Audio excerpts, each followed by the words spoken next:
Five, four, three, two, one, zero. Bienvenue dans Objectif Tech, un podcast de Capgemini France.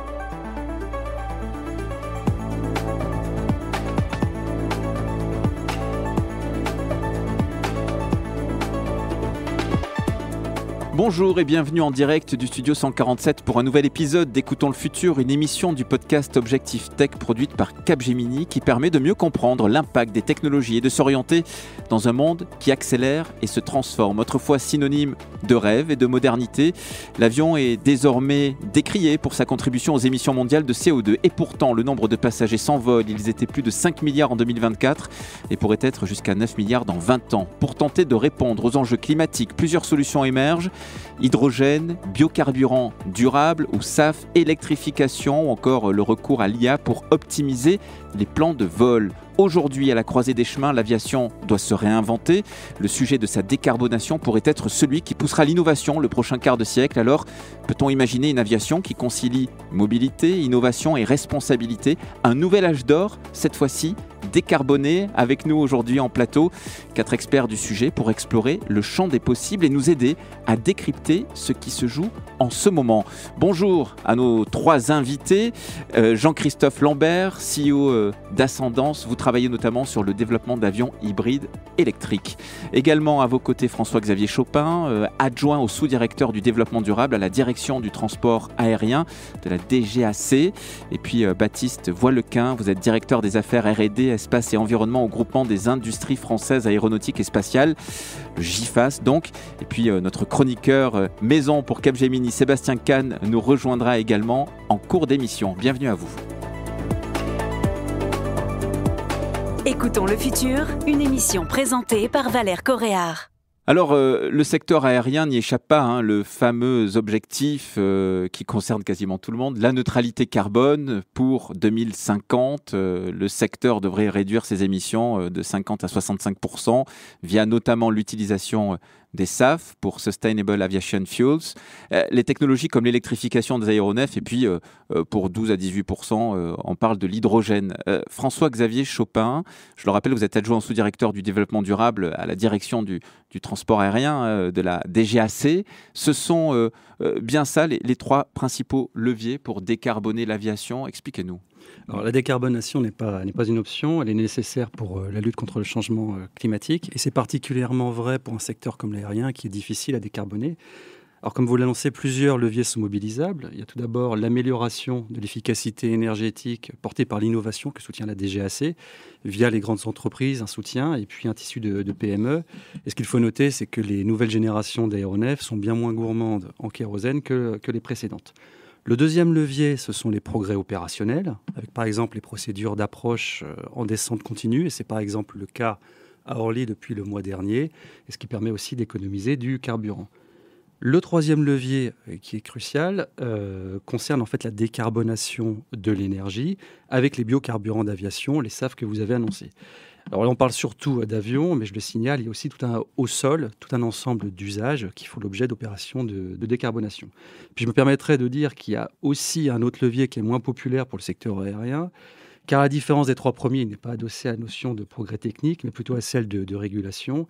Et là, on va parler de mesures qui vont avoir un effet sur la demande en rehaussant le signal prix du transport aérien. Et là, il s'agit des quotas carbone et des mesures de compensation.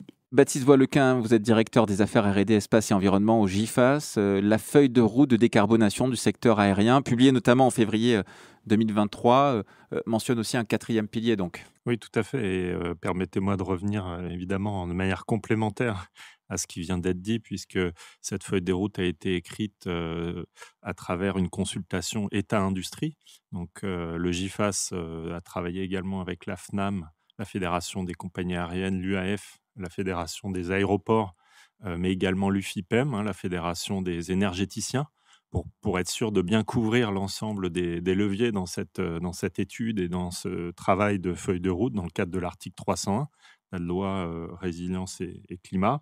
Et effectivement, en complément de ce qui a été dit, je voulais faire deux compléments. Le premier, c'est que il est important de rappeler que l'empreinte carbone du secteur aérien s'appuie beaucoup sur ce qu'on appelle le scope 3 aval, c'est-à-dire l'objet avion produit qui est utilisé, et non pas forcément au regard, en proportion à l'empreinte carbone de la fabrication des avions. Donc c'est pour ça qu'on parle beaucoup de la décarbonation des avions, mais évidemment la décarbonation des activités au sol et la décarbonation des sites de production de la filière aéronautique sont bien prises en compte, mais sont d'un ordre de grandeur plus faible que le transport aérien lui-même. Donc c'est pour ça qu'on parle bien de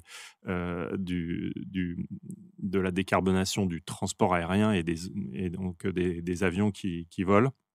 Et donc le deuxième point sur le levier qui est le renouvellement des flottes.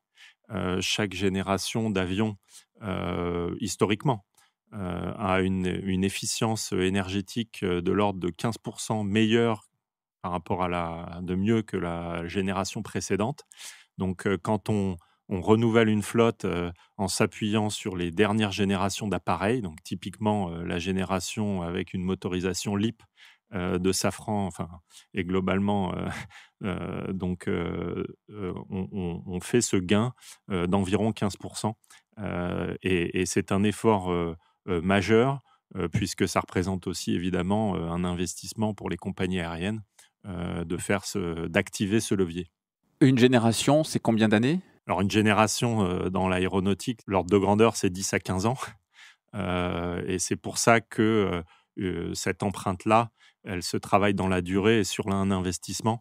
Donc c'est important de l'activer au maximum sur les dernières générations d'avions disponibles. Oui, puis c'est pas un plaisir pour les compagnies aériennes de consommer du carburant, ça a un coût et c'est même majeur dans le modèle économique. Alors ça, c'est aussi une motivation, on aura l'occasion, je pense, d'y revenir, mais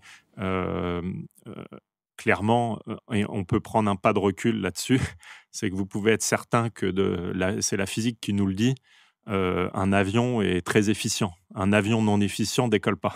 Donc ça nous aide. Mais ce qui veut dire que aussi dans le réservoir de performance qu'on est capable d'aller chercher pour diminuer cette empreinte carbone du transport aérien, on part déjà d'appareils qui, par définition, sont très frugaux en termes de consommation de carburant, puisque le poste numéro 1 de coût d'une compagnie aérienne, c'est le carburant. Donc, à partir du moment où on fait voler un avion, tout litre de kérosène gagné est bienvenu. Et il n'y a pas besoin d'une motivation de décarbonation pour que ce soit le cas. C'est le cas historiquement. Et tant mieux pour la décarbonation. Jean-Christophe Lambert, vous êtes CEO d'Ascendance. En quoi une feuille de route partagée, claire, va aider l'industrie à avancer ? Bonjour. Donc, dans les options qu'on a mentionnées précédemment, on a mentionné l'efficience de l'avion, on a mentionné les opérations, on a mentionné l'énergie. Et toutes ces options, elles mettent en commun un certain nombre d'acteurs qui sont différents. Donc une feuille de route, elle est là à la fois pour donner des objectifs, des points de visée. Donc ça nous sert à travailler sur une base de résultats à atteindre, mais aussi à travailler de concert dans l'industrie et en tant qu'industrie écosystème. Donc par exemple, je cite Ascendance, on fait un avion hybride électrique, on travaille avec des motoristes, on travaille avec des gens qui font des batteries, on travaille avec les aéroports sur les opérations.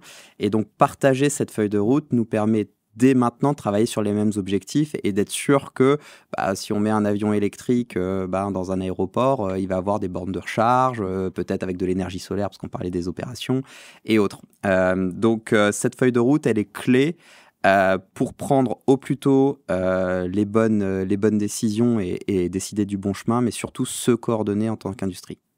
Je me demandais justement, Baptiste Voilequin, vous êtes directeur des affaires R&D, espace et environnement au GIFAS. Dans le secteur aéronautique français, peut-être plus globalement, on en est où sur ces technologies ? Les choses avancent vite, certaines peut-être plus vite que d'autres ? Alors on a la chance en France d'avoir l'ensemble de la chaîne de valeur pour la construction aéronautique, que ce soit d'ailleurs civil et défense. Et le seul autre pays qui en est capable aujourd'hui sont les États-Unis.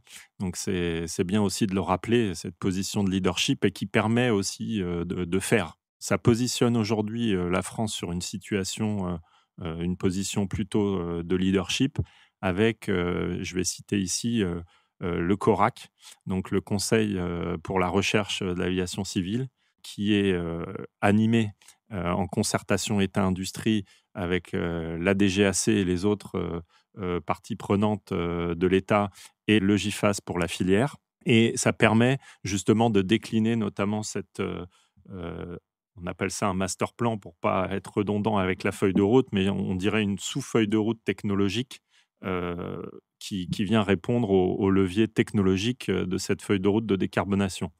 Donc ensuite, on peut détailler, mais ce qui est très important, c'est ce que vient de dire Jean-Christophe, c'est que cette feuille de route, elle est partagée au meilleur niveau et elle est mise en œuvre à travers un certain nombre de projets collaboratifs avec un soutien pluriannuel de 300 millions d'euros par an de projets de R&T, donc de recherche et technologie collaboratifs qui soutiennent à 50% les travaux qui sont faits chez l'ensemble des industriels, laboratoires, et qui permettent également de travailler, on y reviendra, sur le ruissellement de ces travaux dans la filière, avec non seulement les grands donneurs d'ordre, et on a cette chance-là, comme je l'ai dit, d'avoir des grands donneurs d'ordre à tous les niveaux, avionneurs, motoristes, aviation générale, aviation d'affaires, avec un focus de montée en maturité technologique pour préparer un nouvel appareil remplaçant de l'A320 qu'on appelle un monocouloir ultra frugal dans notre jargon. Jean-Christophe Lambert pour Ascendance. Parmi les autres pistes envisageables, on évoque le renouvellement des flottes avec des avions plus légers, plus sobres, le fait d'appliquer aussi l'économie circulaire à l'avion comme le projet Live chez Capgemini, ou encore l'optimisation des plans de vol par l'intelligence artificielle pour éviter notamment la surconsommation de carburant. Vous pouvez nous en dire un peu plus sur les pistes qui vous semblent les plus efficientes, impactantes ?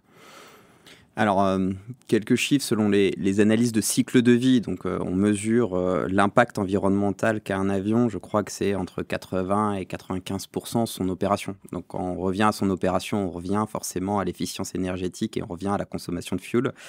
Donc, c'est vrai que chez Ascendance, on s'est concentré sur cette partie-là. Et souvent, j'ai coutume de dire que pour décarboner un avion, il faut qu'il consomme moins. Donc, on travaille l'efficience et il faut que son énergie soit décarbonée. Donc, on a plusieurs pistes à cela. Donc, vous avez mentionné les matériaux, donc un avion plus léger, même si aujourd'hui, il y a eu énormément de recherches, notamment avec le composite, qui ont déjà été menées dans les années précédentes. Il y a l'aérodynamique. Et là, encore, je rejoins Baptiste, où on a des avions très efficients. Donc, si on veut aller encore plus sur l'efficience, il faut revoir et être en rupture avec ce qui a été fait précédemment. Donc, on étudie par exemple ce qu'on appelle la propulsion distribuée. Donc, on a l'habitude de voir deux gros moteurs sur des avions. On pourrait avoir une multitude de moteurs répartis sur les ailes. On réétudie aussi notamment l'hélice qui est plus efficiente qu'un ce qu'on appelle un jet ou un moteur à combustion.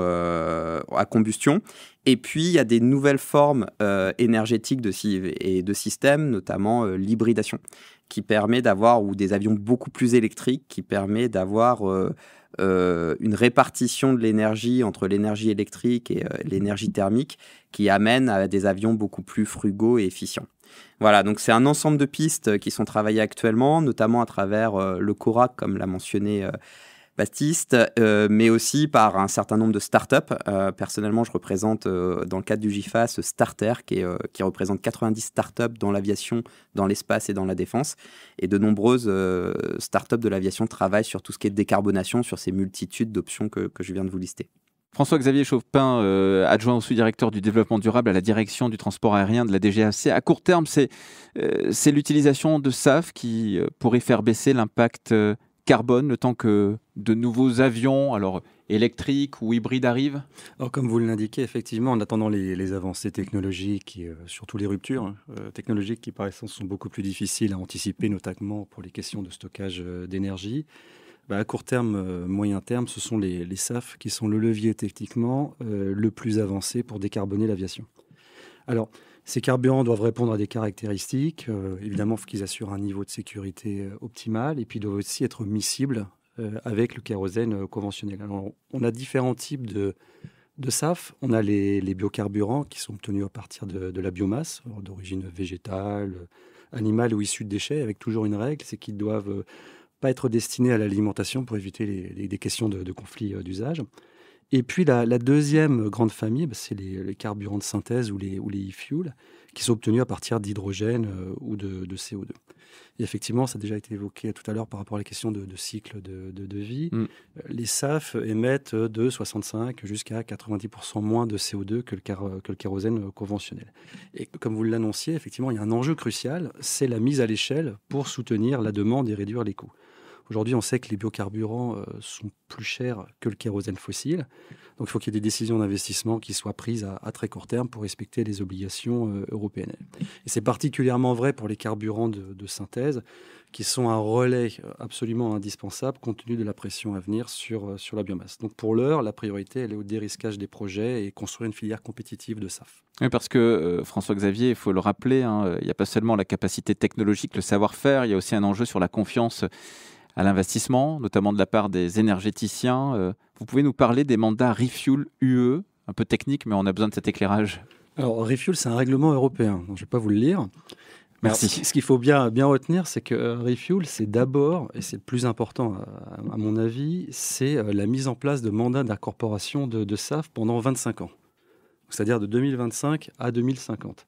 Donc ça veut dire concrètement, c'est que les fournisseurs de carburants d'aviation doivent mettre à disposition des compagnies aériennes pour les vols au départ de l'Union européenne des mélanges de carburants qui comprennent ces parts minimales de SAF. Et c'est déjà en vigueur, puisque au-delà des démarches volontaristes qui préexistaient, depuis le 1er janvier 2025, il y a une part minimale dans le carburant qui est embarqué au départ de l'Union européenne qui est de 2%. Elle doit passer à 6% en 2030.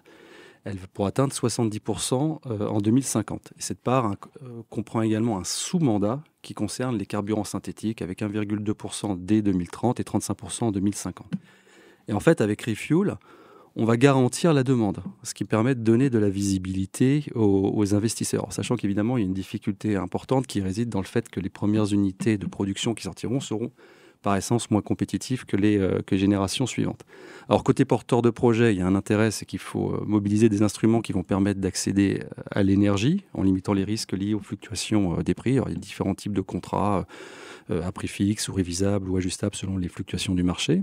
Et puis en face, l'intérêt, c'est que les compagnies aériennes s'engagent sur des contrats pluriannuels d'achat de SAF. Et évidemment, pour terminer sur ce point, il faut un soutien des pouvoirs publics. Alors, côté État, on avait lancé l'appel à projet Carbaéro, qui a permis de soutenir les premières phases de projets de développement de carburants de synthèse. Et il est clair par ailleurs qu'un plan d'investissement de l'Union européenne constituerait un plus non négligeable dans l'objectif de dérisquer les projets et parvenir à décision finale d'investissement qui permet d'engager la construction de l'unité de production. Baptiste Voilequin, pour le GIFAS, au-delà de la décarbonation, vous parlez d'un futur durable, d'enjeux non CO2. Tout à fait. Permettez-moi simplement d'appuyer ce qui vient d'être dit sur le fait que, pour mentionner que le GIFAS et la filière aéronautique s'est associé à la filière nouveau système énergétique en signant, dans le cadre du Bourget cet été, le volet SAF de ce contrat stratégique de filière. Et ça montre bien qu'on décline aussi au niveau national cet enjeu réglementaire au niveau européen. C'est noté. Et donc de revenir sur, proposait en préparation, d'élargir aussi pour bien prendre en compte qu'on parle beaucoup de décarbonation, oui. C'est un fait, c'est important, mais on parle aussi d'effets non CO2. Ce que ça veut dire pour le transport aérien, c'est principalement trois facteurs. C'est les effets climatiques des traînées de condensation, ce sont les suies, donc microparticules de carbone, et puis les oxydes d'azote. Et donc c'est pour ça qu'on tient aussi à mentionner que derrière tous ces travaux de décarbonation, donc comme son nom l'indique, autour du carbone, c'est bien un travail qui est fait sur l'ensemble des critères d'impact environnemental du transport aérien.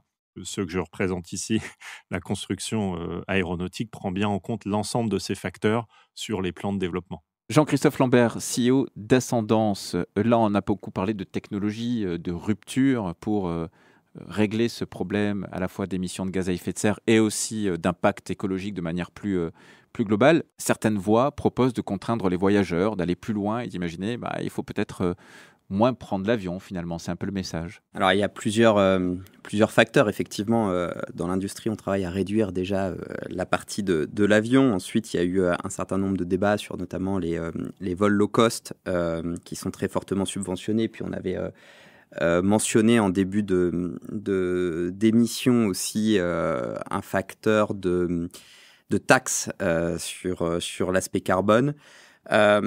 Aujourd'hui, je pense que ce qui est intéressant de voir, c'est l'évolution du trafic. Vous le mentionniez, c'est-à-dire que le sujet de l'aviation, il est très différent selon les zones géographiques. Par exemple, dans les pays du Nord, la moyenne de transfert par avion est par personne de 40 vols par an, parce qu'il y a une situation géographique où il y a des barrières naturelles. Donc, l'avion est un mode de déplacement qui est très important pour beaucoup de pays dans le monde et qu'il faut de toute façon décarboner. Donc, je pense qu'en Europe, on a un outil industriel. C'est une des seules industries où on est quand même co-leader dans le monde, donc avec les États-Unis. Et donc, on a ce pouvoir d'aller être acteur de ce changement et de mettre l'industrie, comme on parlait des feuilles de route, comme on parle avec le GIFAS, en ordre de marche pour justement se tourner vers nos objectifs de 2050. Donc ça, c'est vraiment une chance qu'il faut saisir, parce que si on ne la saisit pas, d'autres industries, d'autres pays et d'autres zones géographiques le feront. Et je pense que c'est un enjeu très, très important. Et dans quelques secondes, on va retrouver Sébastien Kahn, VP Sustainability Aerospace et Défense chez Capgemini Invent pour sa chronique.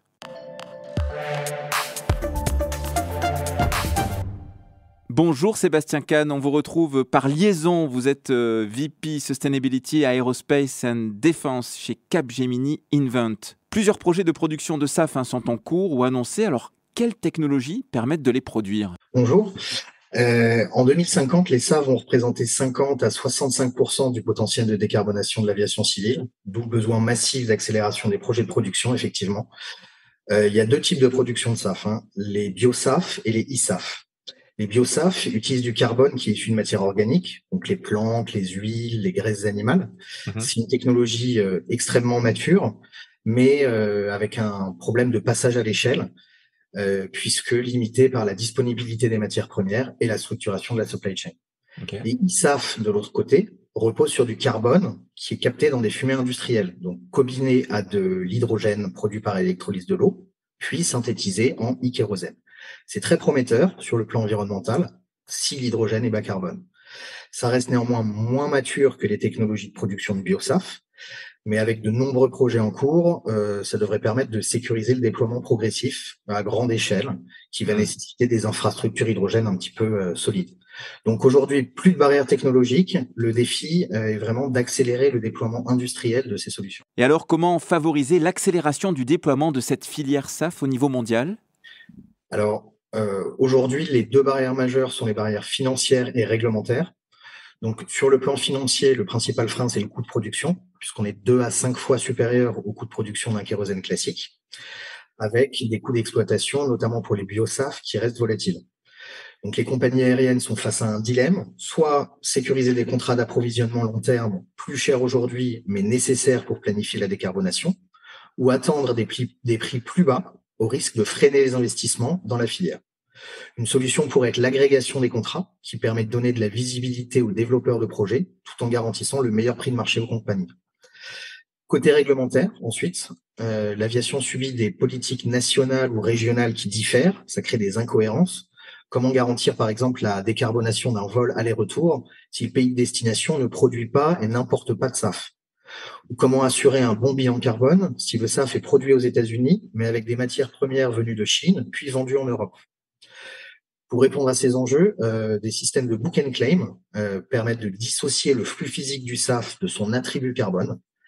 Ça permet aux compagnies de compenser les émissions d'un vol, même si le SAF n'est pas physiquement utilisé sur ce trajet. Ces systèmes sont encore fragmentés avec une multitude de plateformes et l'enjeu est désormais de converger vers une solution centralisée, standardisée, permettant une bonne traçabilité. Au-delà des aspects techniques, financiers, réglementaires, les aspects sociaux sont aussi à prendre en compte, Sébastien ? Absolument. Si le trafic aérien continue de croître au rythme actuel, qui est de à peu près 3% par an, il va doubler d'ici 2050 par rapport à 2019. Ça veut dire au minimum faire fois 1500 de production de SAF par rapport à 2022. Ouais. Et ça pose des défis majeurs en termes de ressources. D'abord en termes d'électricité, c'est-à-dire que la production de ISAF va nécessiter à peu près 15% de la production électrique mondiale, ce qui est l'équivalent de la consommation des bâtiments. Donc le dilemme se chauffer ou voyager va prendre tout son sens. Deuxièmement, pour la biomasse, puisque pour les biosaf, on va devoir mobiliser à peu près 25% de la biomasse mondiale. Même si une partie provient des déchets, il existe un vrai risque de substitution des cultures alimentaires par des cultures énergétiques, ce qui pourrait impacter les populations les plus vulnérables. C'est un risque qui est déjà anticipé en Europe, avec des certificats de production de SAF qui interdisent ce type de réorientation des cultures, mais tous les pays n'en sont pas à ce niveau de maturité.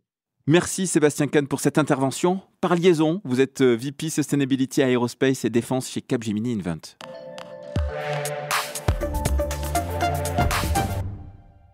On va parler de l'aviation du futur. À l'horizon 2050, peut-être un peu avant. Justement, Jean-Christophe Lambert, CEO d'Ascendance, quel est l'objectif à court terme en matière technologique ? Qu'est-ce qu'on peut attendre ? Qu'est-ce qu'on va voir ? Aujourd'hui, on parle de la 4e révolution de l'aéronautique. La première, ça a été l'aviation commerciale, donc à la suite des pionniers de l'aviation. La seconde, ça a été le passage au moteur à jet. Et puis la troisième, ça a été ce qu'on appelle l'accessibilité de l'aviation, c'est-à-dire que les personnes dans un plus grand nombre puissent le prendre. La 4e, on parle de sa décarbonation. Donc, c'est un enjeu formidable. Je reprends un peu aussi mes dires, qui est pour des ingénieurs, pour une industrie, de se retransformer, de se renouveler. Et à ce titre-là, on retrouve beaucoup d'innovations sur des avions de petite taille. Alors, pourquoi ? Parce que les innovations technologiques, elles sont plus accessibles dans un premier temps sur des avions de petite taille que sur des gros avions qui demandent des temps de développement très très longs. Et donc c'est formidable parce qu'on voit beaucoup de projets naître avec effectivement des choix technologiques différents. On est dans un foisonnement, donc il n'y a pas un bon choix technologique actuellement. On voit des gens qui prennent le tout électrique comme axe de progression, d'autres l'hydrogène, d'autres qui vont être sur des architectures très en rupture. Et ces projets-là vont nous amener à faire des choix consolidés, de maturer ces technologies pour qu'on puisse les intégrer dans une aviation qu'on dit plus grande, l'aviation commerciale. Donc c'est vraiment une période passionnante où on voit toute une industrie et un certain nombre de technologies qui arrivent. Alors si je dois en citer peut-être quelques-unes aujourd'hui, je pense que on voit que la technologie, tout ce qui est lié à l'électrique et l'électronique, donc l'électronique de puissance, les moteurs électriques, on parle de câbles de puissance de 800 volts qui n'étaient pas à l'ordre du jour, c'est quand même toute une thématique qui se développe. Et l'autre thématique, ça va être tout ce qui est énergétique, et notamment à travers le SAF et l'hydrogène. Mais quand on parle de SAF et d'hydrogène, il faut avoir des moteurs qui les acceptent, il faut avoir des réservoirs qui les acceptent, et donc ça demande un certain nombre de transformations technologiques. François-Xavier Chopin, adjoint au sous-directeur du développement durable à la direction du transport aérien de la DGAC. Pour vous, quelles sont les prochaines grandes étapes d'innovation technologique qu'on peut attendre de votre point de vue ? Alors ça a été rappelé par Baptiste tout à l'heure. C'est un point vraiment important, c'est qu'on avance avec la filière aéronautique. Et l'objectif, un des principaux objectifs, c'est de faire émerger à l'horizon 2030-2035 des nouvelles générations d'aéronefs qui sont capables de décarboner l'aviation mondiale. C'est un point important parce que, je le répète, la France a une position très particulière avec une chaîne complète, une filière très intégrée. Et comme l'Europe et les États-Unis se partagent quasiment à part égale le marché, on a des vrais leviers et un vrai pouvoir pour décarboner l'aviation mondiale. Alors c'est compliqué parce qu'il faut à la fois décarboner le combustible et puis tendre vers un objectif d'ultra-sobriété en tenant compte des grandes contraintes de l'aéronautique. Il y a des besoins de puissance, il y a des questions de température extrême, il y a des sujets de vibration et puis des exigences de sécurité. Alors au niveau programmatique, on a plusieurs projets qui ont pu être lancés avec le soutien de l'État. Il y a l'hybridation électrique de propulsion, notamment pour les phases de roulage, donc au sol. Il y a le moteur sans carène, il y a l'optimisation évidemment des formes aérodynamiques, et puis je citerai la propulsion par hydrogène. Mais alors l'essentiel déjà en l'état, c'est d'aller au bout des solutions de décarbonation qui sont disponibles, en dépassant des obstacles qui sont assez nombreux, techniques, technologiques, de passage à l'échelle avec le nombre d'avions, le nombre d'usines, la quantité d'énergie qui va être disponible, la biomasse aussi qui va être disponible. Et pour y arriver, il faut progresser à l'échelle mondiale. Est-ce que vous êtes d'accord avec le constat de Jean-Christophe Lambert, Baptiste Voilequin pour le GIFAS? On est dans une période où ça phosphore, on cherche, c'est assez, comment dirais-je, bouillonnant, et en attendant de voir ce qui va pouvoir être mis à l'échelle, peut-être pas une, mais plusieurs solutions. Tout à fait. Et l'enjeu, c'est de se donner les moyens de réussir dans ce contexte sans mettre à l'écart toute option technologique possible. C'est bien le travail du CORAC, qui est d'ailleurs pas évident, de porter ce master plan. Ce qu'il en ressort, c'est que en termes de calendrier, il y a donc cet objectif de monter en maturité pour que dans les conditions d'un lancement de programme à la fin de la décennie, alors ça c'est une décision qui appartiendra à l'avionneur et aux motoristes, mais est-ce que c'est 2028, 2029 ou 2030 mais en tout cas fin de la décennie, d'être en condition pour choisir les technos, non pas parce qu'on est prêt ou pas prêt, mais parce que on sait les intégrer dans l'avion ou pas. Donc ça, c'est le travail actuel du CORAC. En termes de thématiques, ça a été évoqué, mais je reviendrai en prenant trois grands thèmes. Le premier, c'est la propulsion, donc les typologies de moteurs, donc carénés, non carénés, haut taux de dilution. Le deuxième, c'est l'allègement. Encore une fois, on part d'une situation déjà plutôt bonne, mais tout gain qui peut être fait sera fait. Et le troisième, c'est la configuration. Jean-Christophe en parlait tout à l'heure, savoir aussi redessiner un certain nombre d'options de la manière dont on dessine un avion. Et puis ensuite, le dernier axe, c'est la préparation de la filière. Parce que la montée en maturité technologique, c'est une chose, mais ensuite, et c'est un enjeu qu'on prend à bras-le-corps au GIFAS, il faut savoir accompagner, identifier les besoins et accompagner les acteurs de la filière pour qu'ils soient prêts à répondre à ces besoins technologiques et que ça ne reste pas une exigence théorique, mais qu'on soit capable de la mettre en œuvre avec des acteurs français. Lorsque je vous entends, j'ai l'impression, et en tout cas vous le dites aussi vous dans vos affirmations, qu'il y a sinon un consortium, mais en tout cas tout un tas d'acteurs qui travaillent dans cette direction parce qu'il y a des enjeux réglementaires, il y a des attentes, de meilleures conditions de vie pour l'humanité, et donc d'enjeux qui dépassent la filière et sans doute l'humanité. Est-ce que ça veut dire que, au-delà de ces innovations, il doit y avoir, François-Xavier Chopin pour la DGAC, une autre manière de penser les choses ensemble, de travailler, de co-construire, de fonctionner finalement, collaborer, délivrer? Alors, l'aviation civile, elle repose sur une collaboration intense des acteurs, tant privés que publics. Ça, c'est naturel, c'est depuis... C'est dans l'ADN. C'est historique et c'est à l'échelle mondiale. Si je prends par exemple l'exemple de l'Organisation de l'aviation civile internationale, alors, tout le monde ne le sait pas forcément, mais c'est une organisation d'essence onusienne, créée au lendemain de la Seconde Guerre mondiale. Donc c'est quand même assez significatif. Par exemple, elle adopte en 2022 l'objectif de neutralité carbone en 2050. Bien qu'aspirationnel, et donc c'est-à-dire qu'il n'impose pas d'obligation aux États, c'est un signal très fort qui est envoyé, et une direction claire qui est donnée à l'ensemble des acteurs du transport aérien, et du coup qui vont tous travailler dans la même direction. Donc il s'agit donc pour l'ensemble des parties prenantes d'être ambitieux, de progresser ensemble, avec un maximum d'acteurs, pour rendre cet objectif opérationnel, parce que sinon ça ne fonctionne pas. Il y a des endroits du monde où il y a des perspectives, où il y a des niveaux de trafic qui sont plus importants. Et donc en fait, en gros, il faut travailler tous ensemble. Et c'est le cas aujourd'hui, par exemple, avec l'avènement d'un système mondial de compensation des émissions qui devrait devenir opérationnel. Aujourd'hui, maîtriser chaque technologie ne suffit plus. Intelligence artificielle, nouvelle connectivité, réalité virtuelle, quantique. Les technologies convergent et ça change tout. Comment adapter son entreprise et former ses équipes? Comment anticiper l'impact sociétal et environnemental de cette révolution? Chaque semaine, nos experts et nos invités se réunissent pour parler tech dans un monde qui se transforme. Débats, chroniques, témoignages, le futur s'écoute dès à présent dans Objectif Tech, le podcast de Capgemini. Abonnez-vous. Le rapport Pégase de 2023 souligne une ambivalence dans le rapport des Français à l'avion, car en dépit des critiques qui lui sont faites, l'avion garde encore une certaine utilité sociétale, c'est moins qu'on puisse dire. François-Xavier Chopin pour la DGAC, vous avez justement, avec votre direction, publié une enquête qui profile les usagers de l'avion. Pouvez-vous nous donner quelques chiffres, vos chiffres sur le transport aérien ?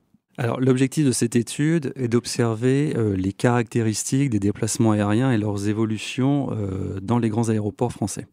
Donc, il y a la photo annuelle et puis aussi les tendances. Ce qui est intéressant, c'est de mixer les deux pour documenter l'utilité sociale. Je vais retenir 3-4 points saillants. Tout d'abord, la proportion de passagères augmente sensiblement sur une tendance longue, puisqu'on est passé de 47% en 2010 à 53% des passagers qui sont des passagères en 2024.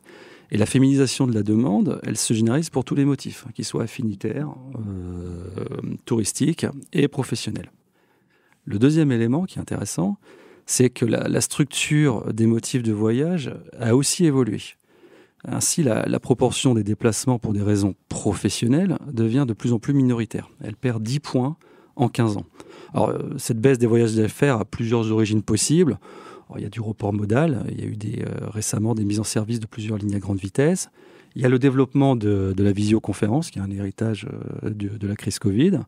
Et puis aussi les politiques de RSE qui sont mises en place par les entreprises et qui visent à réduire les déplacements carbonés.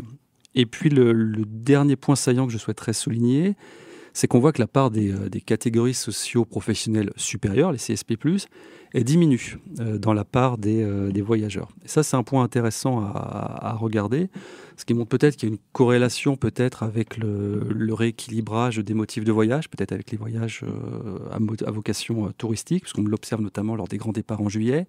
Et puis aussi le développement d'une offre low cost qui a maintenu ou tiré un peu les prix vers le bas. Baptiste Voilequin pour le GIFAS. L'augmentation du trafic est bien prise en compte dans la trajectoire de décarbonation du secteur aérien. C'est évidemment, j'imagine, une métrique qui est prise en compte dans les calculs de décarbonation. Ouais. Oui, tout à fait. Alors après, l'exercice dont on a parlé de feuille de route au niveau national dans le cadre de l'article 301, par contre, prend bien en compte une croissance, mais une croissance estimée pour justement un transport aérien départ France.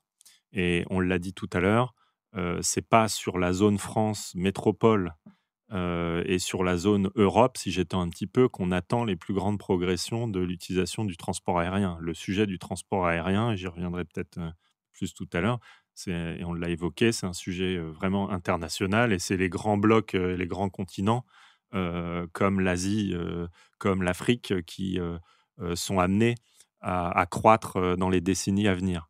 Jean-Christophe Lambert pour Ascendance, vous en êtes CEO. Est-ce que vous pensez qu'on observe, qu'on assiste à l'émergence de passagers éco-responsables, justement ? Il est clair qu'il y a un regard beaucoup plus concerné sur nos bilans, on va dire, environnementaux. Prise de conscience, quand même. Prise de conscience, ouais. mais je pense qu'elle l'est partout pour tout le monde et elle ne concerne pas que l'aviation. On peut voir aussi pour le tri, pour beaucoup de choses, mais c'est sûr que les gens regardent beaucoup plus l'objectif de leur déplacement, pourquoi, comment, et c'est à cela où on peut et on doit fournir aussi une réponse moins carbonée, parce que l'avion reste quand même un élément indispensable de notre vie et de notre mobilité. Donc, mais on le voit et on le voit même, je dirais, dans les attitudes des personnes qui viennent travailler. Par exemple, les personnes qui viennent chez Ascendance, elles ont souvent 3 motivations. Elles ont une motivation de faire un nouvel avion, donc il y a un aspect technologique. Elles ont une motivation d'être dans une start-up, une petite entreprise. Et il y a une motivation qui est très, très importante et presque permanente, aussi d'impacter son industrie de façon positive en développant des produits à impact environnementaux moindre. Rapidement, un mot quand même sur la régulation, la gouvernance. Baptiste Voilequin pour le GIFAS. Vous défendez un fleuron industriel aéronautique français qui serait capable de transformer la moitié du transport aérien mondial. Mais c'est vraiment effectivement une opportunité. Aujourd'hui, on estime, on pourrait aller dans les détails des chiffres, mais que globalement, l'empreinte du transport aérien représente 3%, un peu plus de 3% de l'émission carbone mondiale, dans un duopôle, avec en gros, et pareil, je vais un peu vite, mais 50% d'avions en base américaine et 50% d'avions en base Airbus. Ce qui veut dire que travailler à la proposition d'avions européens décarbonés permet de travailler sur un réservoir d'1,5% d'empreinte carbone mondiale. Ce qui, en gros, si on regarde ça différemment, représente l'ensemble de l'empreinte carbone de la France. Donc, oui, c'est un enjeu. Oui, c'est exigeant, mais c'est aussi une formidable opportunité. Et c'est dans ce cadre-là qu'effectivement, travailler dans la filière aéronautique contribue à ce besoin global de diminuer notre empreinte environnementale. François-Xavier Chopin, en bref, peut-être vous représentez la DGAC. La réglementation, elle est internationale essentiellement, évidemment, sur l'aviation. On a tout à l'heure parlé d'une loi résilience notamment et climat, mais c'est là que ça se joue au niveau, bien sûr, des organisations internationales et puis un peu moins des États et ensuite les parties prenantes, ONG, citoyens, mais là on est plus en bout de ligne. Oui, alors l'État évidemment a l'intérêt, à l'écoute de tous les intérêts, hein, que ce soit les industriels et puis aussi les ONG, dans l'objectif de définir la politique et de la porter au niveau national et puis aussi au niveau international. Alors, je citerai le fait qu'on a mis en place l'Observatoire, par exemple, de l'aviation durable, qui rend accessible des données sur l'impact climatique du transport aérien, parce qu'il y a beaucoup de contre-vérités qui circulent sur le sujet, et ces études elles proviennent aussi bien d'acteurs publics que privés ou d'ONG. Et l'idée, l'objectif, c'est d'éclairer le citoyen ou le chercheur ou tout un chacun. Mais un point essentiel, et ça a été dit à plusieurs reprises, c'est que le secteur aérien, c'est un terrain de jeu qui est mondial. Donc l'approche doit également être mondiale. Ça veut dire que toutes les actions, les mesures nationales par exemple, doivent être appréhendées à une échelle supranationale et sur différents plans, notamment les plans économiques ou les risques de distorsion de concurrence. L'époque est au grand bouleversement, hein. Il y a des remises en cause de la hiérarchie des grands hubs avec l'émergence d'acteurs économiques qui sont adossés à des États qui les subventionnent fortement. L'action des États doit s'inscrire dans une logique de coopération et d'édiction de règles qui sont des règles de concurrence équitable. Alors, ça a été dit tout à l'heure, mais je le répète, le CO2 émis, il est mondial. Or, dans certaines zones du globe, présente des trajectoires de trafic qui sont importantes. Donc, il est primordial d'embarquer dans la décarbonation un maximum d'acteurs, parce que sinon, les gains qu'on aura consécutifs à des efforts locaux seront annulés par des émissions à l'autre bout de la planète. J'aimerais vous entendre, pour terminer, sur le sujet de l'énergie, François-Xavier. On a parlé de différentes énergies là, dans les possibilités d'innovation dans les prochaines années, décennies. Est-ce qu'on ne risque pas de tomber d'une dépendance à une autre ? Est-ce que ça s'est mesuré ? On en est où là-dessus ? La guerre en Ukraine montre à quel point nous sommes vulnérables du fait de notre dépendance aux énergies fossiles, aux aléas géopolitiques. L'enjeu, c'est de recouvrer notre souveraineté énergétique en limitant notre dépendance. Et c'est d'autant plus nécessaire dans un contexte d'affirmation des protectionnismes et puis aussi de concurrence pour la maîtrise des technologies et des approvisionnements. Aussi, la structuration d'une filière de production en France ou en Europe de SAF, c'est une opportunité pour la souveraineté de notre pays, en premier lieu, qui importe aujourd'hui la quasi-totalité de ses énergies fossiles, et aussi pour l'emploi. Pour produire la technologie la plus à l'avancée des SAF de synthèse, la France possède un atout, c'est qu'elle a une électricité qui est décarbonée. Et donc, derrière, il y a toute une chaîne de valeur à bâtir en France et en Europe pour conjuguer la souveraineté énergétique et l'emploi. Alors, c'est difficile, il y a de nombreux obstacles, mais ces enjeux de réindustrialisation et de souveraineté sont essentiels et ils dépassent évidemment le seul secteur de l'aviation. Baptiste Voilequin, vous êtes directeur des affaires R&D, espace et environnement au GIFAS. Selon vous, pour être attractif, il faudrait carrément transformer la filière de l'intérieur. On a une filière exceptionnelle, plus de 29 000 recrutements en 2024. Donc la filière accueille énormément de profils, d'ailleurs très variés, et notamment un enjeu de féminisation de la filière. Donc je terminerai par cet appel presque à dire que toutes les forces vives sont bienvenues. Et notamment dans nos prochaines émissions, nos prochains podcasts, elles seront aussi les bienvenues. Le mot de la fin est pour vous, Jean-Christophe Lambert, CEO d'Ascendance. On peut attendre une révolution, vraiment, du transport aérien, en quelques mots ? Oui, et elle a débuté. Donc, elle a débuté par toutes les entreprises qui ont été faites depuis ces années. On a parlé des feuilles de route, des axes de recherche, des startups qui se sont lancées. Donc, aujourd'hui, on assiste à un foisonnement, une émergence. Maintenant, l'enjeu, c'est que cette révolution-là, elle se pérennise et puis elle arrive à des solutions très concrètes, déployées, qui permettent d'avoir un impact mesurable. Au plus tôt, on l'espère, mais en tout cas, toute l'industrie est concernée et s'investit pleinement dans cette mission.